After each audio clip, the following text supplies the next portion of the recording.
Haleluya, puji Tuhan, salam sejahtera Bapak, Ibu, Saudara-saudari keluarga GPDI LCD Magelang. Tuhan Yesus memberkati. Resilient, saya tangguh dalam Tuhan. Hari ini kita akan kembali bersama-sama belajar firman Tuhan. Saya akan membacakan sebuah ayat dari kitab Keluaran pasal yang ke-22 ayat yang pertama. Demikian bunyi firman Tuhan. Apabila seseorang mencuri seekor lembu atau seekor domba dan membantainya atau menjualnya, maka ia harus membayar gantinya, yakni 5 ekor lembu ganti lembu itu dan 4 ekor domba ganti domba itu. Renungan firman Tuhan hari ini saya beri tema kebenaran mutlak. Bapak, Ibu, Saudara, hari ini saya membacakan sebuah ayat yang mungkin sangat jarang dikhotbahkan ayat ini.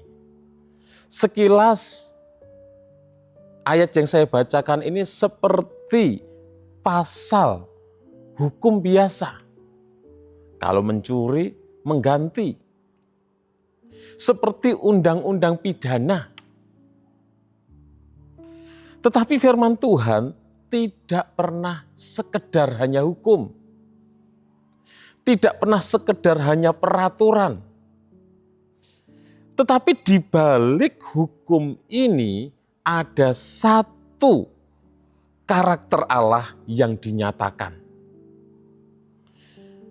Yaitu Allah adalah Allah yang benar.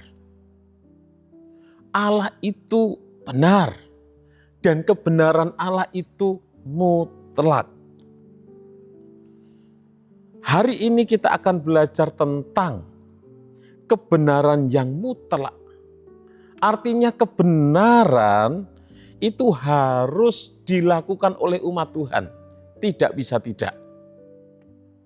Kebenaran itu tidak bisa ditawar, tidak bisa dikompromikan dengan sesuatu yang tidak benar. Mengapa kebenaran itu mutlak? Yang pertama, kebenaran menyatakan bahwa dosa itu sangat serius. Di dalam ayat pokok kita, Keluaran 22 ayat yang pertama, mengapa pencurian dihukum begitu berat? Seseorang yang mencuri lembu, seekor lembu dia harus mengganti 5 ekor. Seseorang yang mencuri seekor domba dia harus mengganti 4 ekor. Mengapa harus mengganti beberapa kali lipat? Karena di mata Tuhan, dosa itu sangat serius. Dosa bukan hal yang sepele. Dunia hari ini berkata, cuma sedikit, gak apa-apa. Semua orang juga begitu. Semua orang juga melakukan, sudah gak apa-apa, maklum saja. Oh gak apa-apa, yang penting tidak ketahuan. Tetapi kebenaran Tuhan berkata, salah tetap salah. Dosa tetap dosa. Tidak ada kecil, tidak ada besar. Semuanya sama. Pencurian bukan hanya soal barang yang diambil. Tetapi pencurian itu juga menyangkut soal hati. Hati orang yang mengambil, yang mencuri. Ada kejahatan di dalam hatinya. Pencurian adalah soal integritas, kejujuran.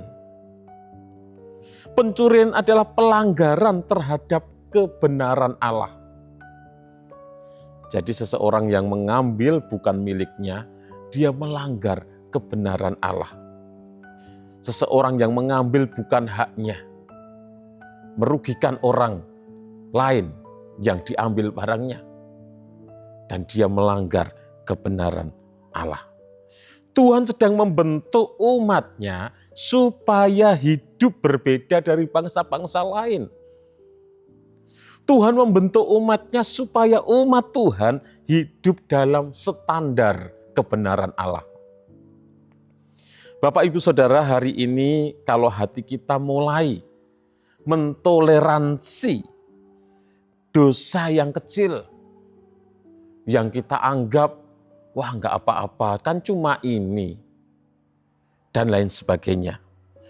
Maka berhati-hatilah, karena dosa kecil yang kita biarkan akan menjadi kebiasaan yang besar.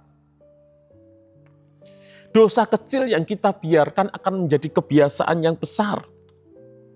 Dan kebenaran membuat kita umat-umat Tuhan seharusnya peka terhadap hal-hal yang salah yang kita lakukan.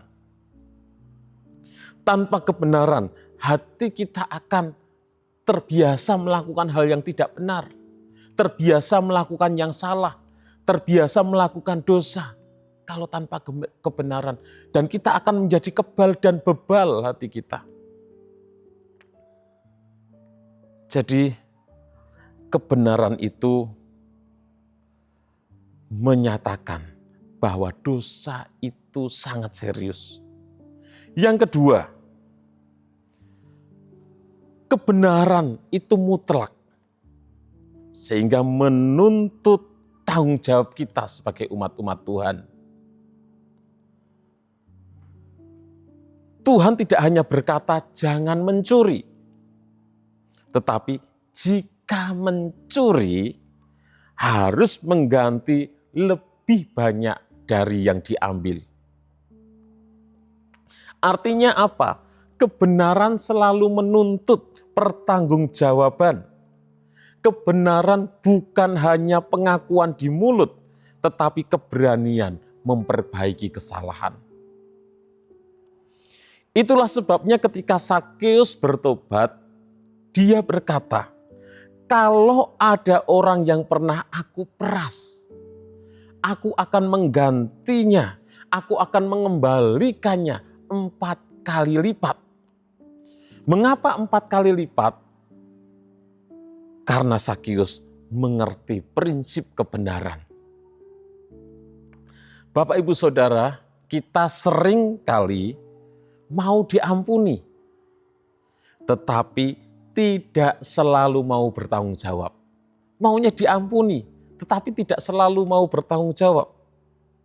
Kita berkata, Tuhan ampuni saya, tetapi tidak mau memperbaiki apa yang sudah kita rusak. Kebenaran berkata, jika kita melukai, kita harus minta maaf. Jika kita merugikan, kita harus mengembalikan. Jika kita salah, kita harus mengakui kesalahan kita. Itu sebabnya kebenaran itu mutlak dan tidak bisa ditawar. Yang ketiga, kebenaran itu mutlak harus dilakukan. Karena dengan kebenaran yang mutlak itu menjaga integritas kita sebagai umat Tuhan. Kalau kebenaran tidak mutlak, bisa ditawar, bisa diajak kompromi dengan hal yang tidak benar, maka kita akan menjadi orang-orang yang tidak berintegritas. Sikap kita, pendirian kita, perkataan kita bisa berubah-ubah karena bisa kompromi, bisa ditawar dengan hal yang tidak benar. Jadi kebenaran itu mutlak menjaga integritas kita.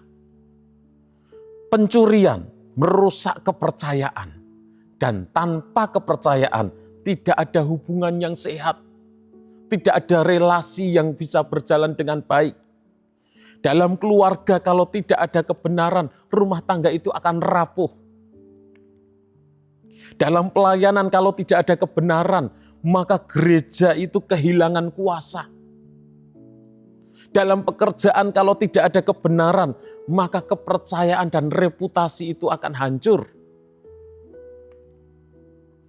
Bapak, Ibu, Saudara, integritas tidak dibangun di atas kemampuan, tetapi di atas kebenaran. Orang bisa pintar, orang bisa punya bakat yang luar biasa, tetapi tanpa kebenaran semua itu akan runtuh. Tanpa kebenaran hidup rohani kita akan goyah. Bapak Ibu Saudara, sebagai umat-umat Tuhan kita harus mengaplikasikan firman Tuhan ini dengan cara jujur dalam perkara yang kecil. Hal-hal yang kita anggap sepele, kita harus jujur. Jika ya, katakan ya. Jika tidak, katakan tidak. Selebih dari itu, dari si jahat itu, kata firman Tuhan. Kita harus berani mengakui kesalahan kalau kita melakukan hal yang salah. Kita tidak mencari pembenaran diri. Kalau memang salah ya kita akui. Kita berani mengembalikan jika pernah merugikan orang lain. Karena kebenaran bukan hanya ajaran, bukan hanya doktrin. Kebenaran adalah gaya hidup. Mungkin hari ini Roh Kudus sedang menegur kita. Ada hal kecil yang tidak jujur dalam hidup kita. Ada tanggung jawab yang tidak kita kerjakan, tidak kita selesaikan.